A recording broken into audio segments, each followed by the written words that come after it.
Hi, I'm Heather, and I'm really fucking tense and frustrated and irritated and upset fucking today. God damn it. I'm gonna fucking swear a lot because that's what needs to happen. All right. So I am in the process trying to come to a place of like, how do I move forward in this fucking shit show? Um, and I have 3 extremely distinct, but also quite parallel experiences going on in my life, where in every single one of these cases, in one of them, I'm the one who has been completely cut out of somebody's life. In another one, no, I also got cut out in that one. And in this third one, I'm a essentially a bystander, but I have to be involved because these are people I live with. So I think the housemate situation is the easiest one to try to give just enough detail so that you can kind of get the gist and understand the theme, because that's really what I'm trying to get here is the theme. I'm not trying to get into the story. I'm just trying to use it as an illustration of a point.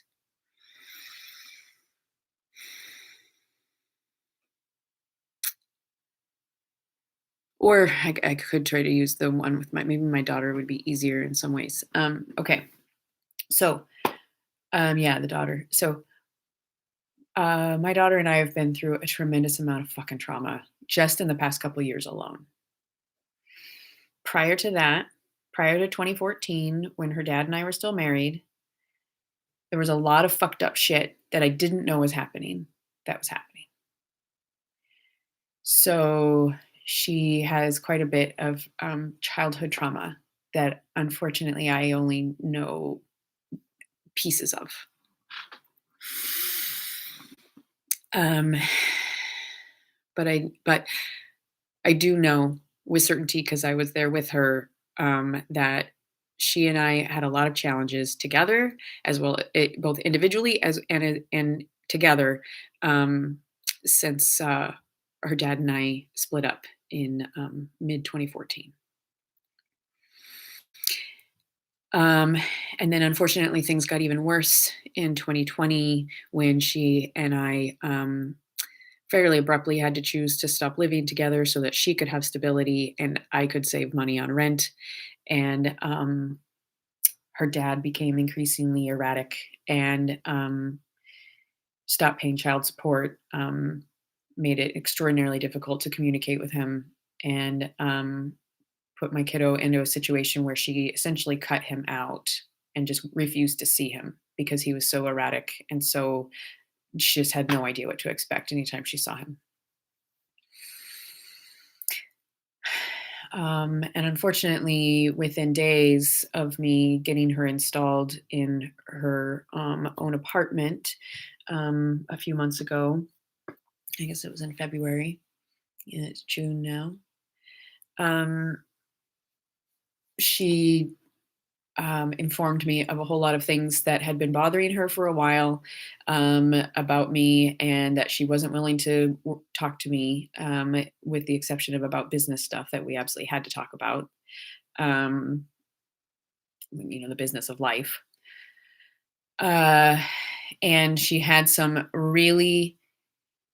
um, she had some really out of context information that led her to make come to some conclusions that I have not had the opportunity to try to clarify at all because there's just been almost no communication between us.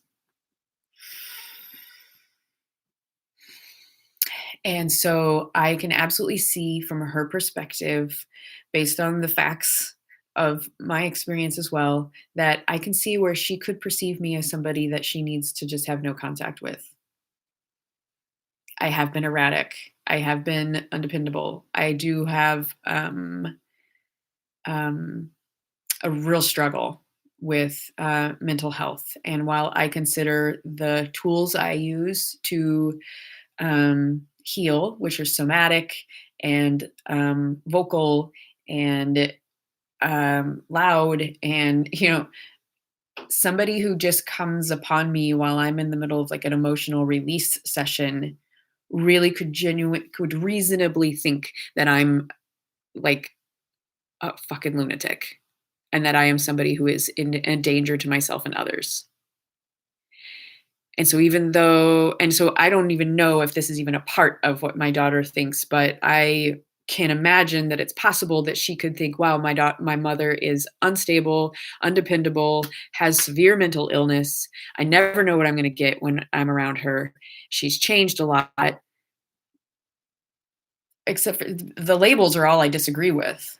The essence of the information is fully accurate. But if it's framed in a certain way, I can absolutely look like a fucking monster. So she's made a choice, that I am not somebody she wants to be in connection with right now, and I'm honoring her boundaries. It doesn't matter that I think they're not based in a shared reality, like a shared experience, a shared reality. They're based in a perception that is inaccurate. And even just me saying that could feel like gaslighting. So I and there's yeah. So if there's no opportunity to have a conversation, if one person in the situation has just decided that there's absolutely no chance whatsoever of reconciliation or coming to a meeting of the minds, or like a shared understanding, then they just don't even fucking bother. And then and when it's based in alternate facts, alternative facts that we can't that like we need to come to actually what is the actual foundation of the concern, not what we think happened. That's what I'm trying to get at. The judgments based on it, the judgment words. Like I'm starting to understand the fucking value of NVC, nonviolent communication, like to an extraordinary level, and wish that I had learned it so much sooner, and wish I had practiced it with my kiddo when she was much younger. And there's so many things that I wish that I would have done differently.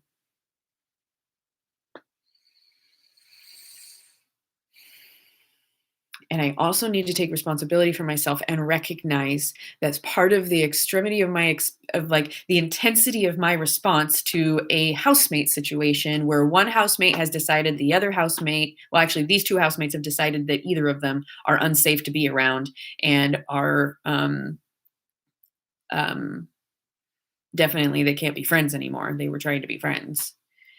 Um, Unfortunately, like only one of them is willing to come to the table and have a conversation and try to work it out. The other one is like, no, there's no chance whatsoever we can work this out. The only option is for her to move out. And I fucking totally disagree, especially because we didn't even know until my partner and I didn't even know until a couple of days ago that they were even having an escalation of difficulty, because we hadn't been able to have a house meeting because the one who doesn't want to talk wouldn't come to any house meetings. We should have done it anyway. I recognize that. But the one who refuses to talk is has also done that to me, where she and I had a difference of opinion, and I asked to please talk about it in person, and she said no, there's nothing to talk about, and wouldn't meet with me about it. And so it unfortunately became an even bigger deal and a bigger misunderstanding and a bigger difficulty because she wouldn't fucking talk to me about it. And so now here we are with another situation where she won't fucking talk about it with the other housemate. The other housemate is willing to talk, and instead, housemate one who's unwilling to talk says she has to move out. Uh-uh. No, that's not how it fucking works. And there's a lot of judgment words being thrown around. There's a lot of like blanket statements about mental health and stability and safeness. And I'm seeing the fucking ramifications of people thinking that of like having different understanding of what safety means and what basic safety is actually like a requirement, and what like lack of safety you're creating for yourself.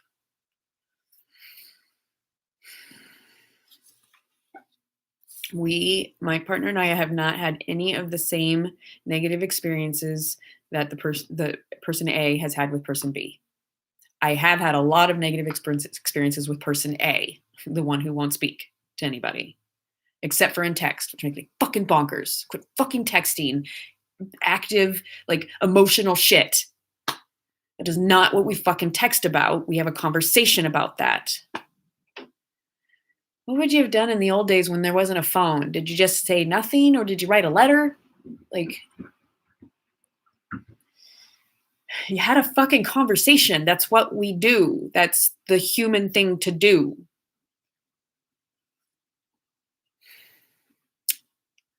So my daughter won't speak to me. I can't force her. This other woman doesn't want to talk about the issues in the house. We can't force her.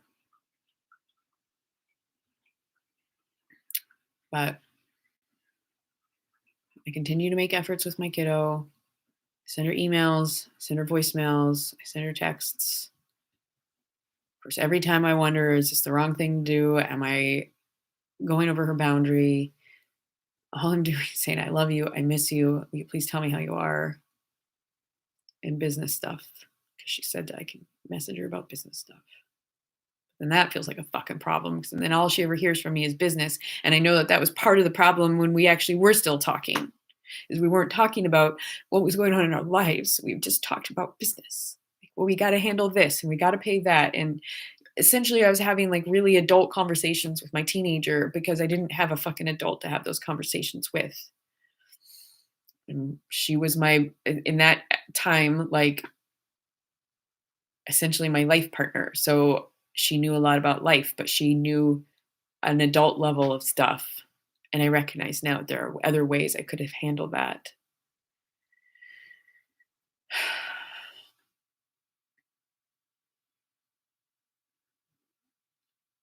I also just, there's a lot of misunderstandings. And then I have this whole other situation, which is a work situation where I got, you know, I can't even begin to explain that one without that getting way too fucking confusing. But essentially, someone has decided that her perception is the only fucking accurate one. There's no fucking way that anybody can change. There's no fucking way that anybody can heal from any sort of mental illness, because the third person in this situation does have some form of mental illness, and the other person is like, there's no fucking way she can heal from that. And I'm like, you know what?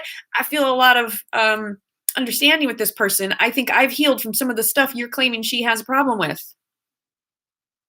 It's possible. I have not had the same experience of her that you have at all. Just talk to her. Nope. Can't talk.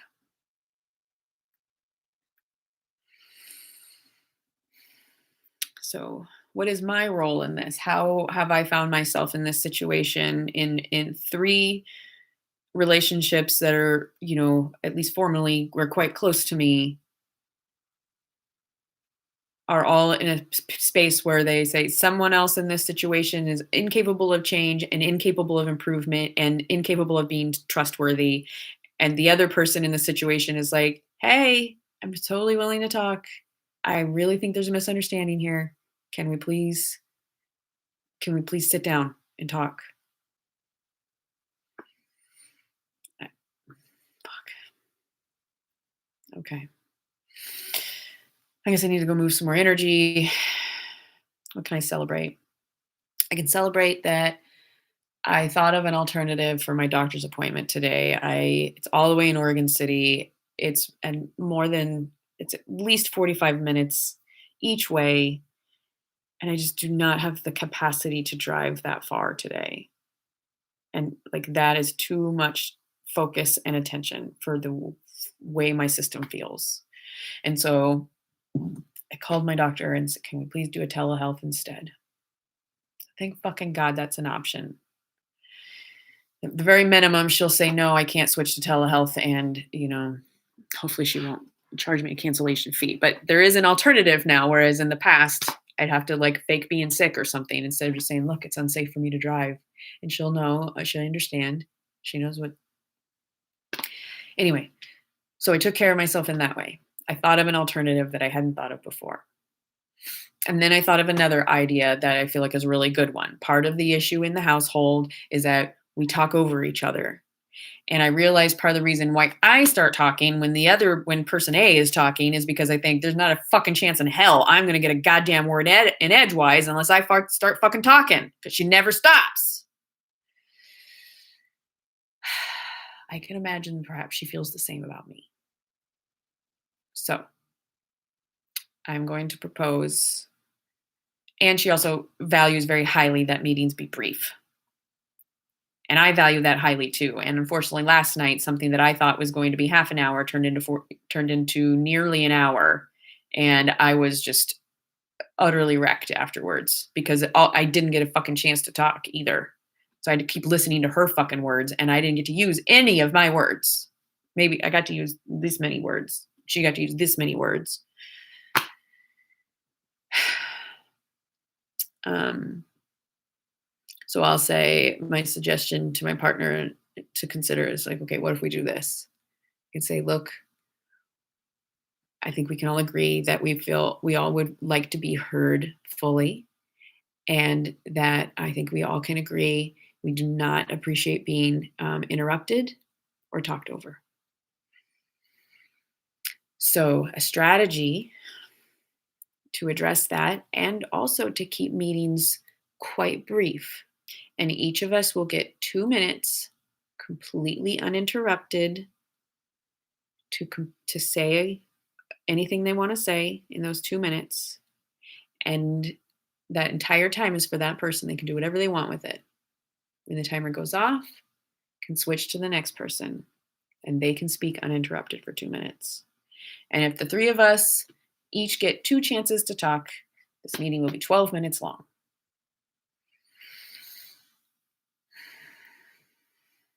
So see if we can come to that. Because what I think we're going to say is, look, you're the only one who's not willing to come to a conversation. We are not having the same experience that you are with the housemate. We are not in a position to ask her to move. We do not think that that's reasonable without giving her at least 2 months of adjustment period after we come to some agreements. So there's going to be some work involved and conversations involved to get to a place where we all feel comfortable here. If you are unwilling to engage in that process, then it is actually you who needs to leave, not her. She is willing to engage in the process. So you can decide how you want to move forward. We are absolutely willing to talk this out and to do what we consider to be reasonable due diligence to create the space that we can all live here. If you are unwilling to do that, that is your decision, and you are welcome to find another place. In this house, we are going to talk to each other.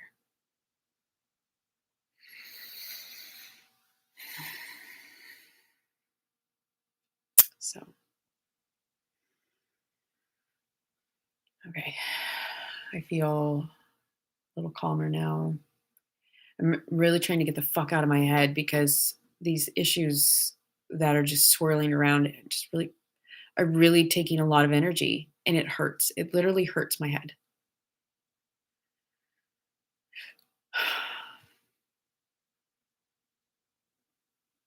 Did I finish my yoga yet? I don't think I've finished my yoga yet. No, I did. Okay. All right. So I'm going to get back on track. I'm going to start some food, make some coffee. Shit, I have to talk to somebody in 15 minutes. I'm totally not fucking ready. Okay. So I'm going to go talk to the other housemate and be like, hey, that's what's going on.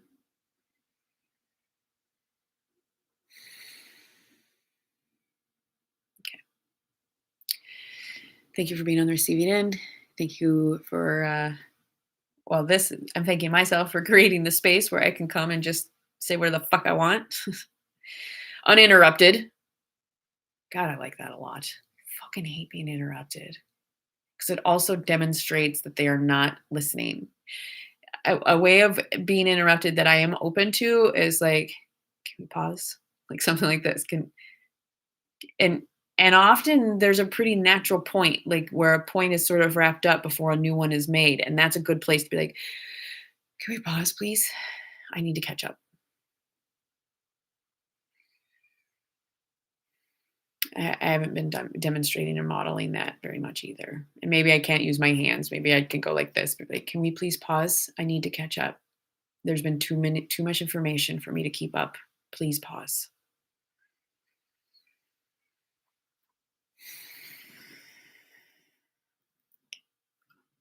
All right. And I will model breathing in between each timer.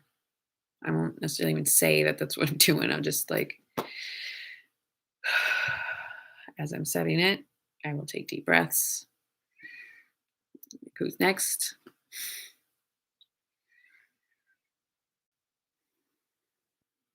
I can do this.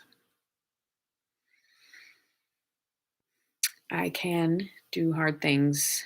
I have done them many times before. I am currently even doing hard things. And I'm going to start doing a better job of keeping lists of stuff that needs to get done and checking it off when I've done it. Because when I looked at this yesterday and realized, okay, the top one I didn't get done yet, but 8 major tasks that all took a half an hour to 2 hours were completed. So that's awesome. That is something to be proud of. Good job.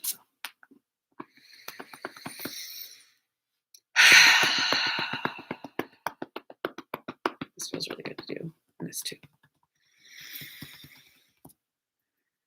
Okay. All right. Time to eat and do stuff. Have a good day.